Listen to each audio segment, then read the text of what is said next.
आज़ाद कश्मीर में अवाम के तीसरे रोज भी एहतजाज, हड़ताल के 22 मार्केट और ट्रांसपोर्ट बंद, मोबाइल और इंटरनेट सर्विस भी मुअत्तल, मुख्तलिफ मकामात पर फौज और रेंजर्स तैनात।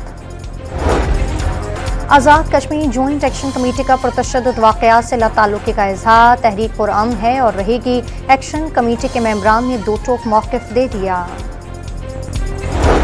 वफाकी वज़ीर ख़जाना ने टैक्स नेट मुहिम से किसी सूरत पीछे ना हटने का ऐलान, मुल्क को मुश्किल मरहले से निकालने के लिए निजी शोबे को आगे आना होगा।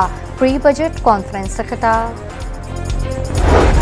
वज़ीर आला सिंध का जल्द किसान कार्ड और मुफ्त बिजली प्रोग्राम लाने का ऐलान, सैलाब मुतासरीन के 21 लाख मकानात की तामीर के लिए फंड हासिल करने का भी दावा।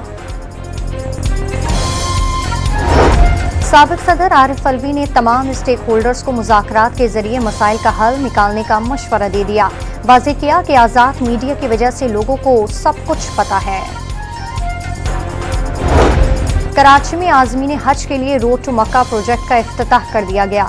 गवर्नर कामरान खान टिसूरी ने सऊदी वली अहद को दौरा सिंध की दावत दी।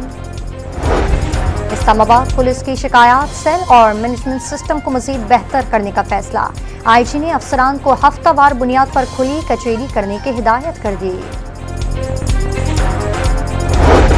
लाहौर में रेलवे स्टोर से करोड़ों रुपए का सामान चुराने की कोशिश नाकाम, 4 मुल्जिमान गिरफ्तार, चोरों से 4 टन से जायद तांबा बरामद कर लिया गया।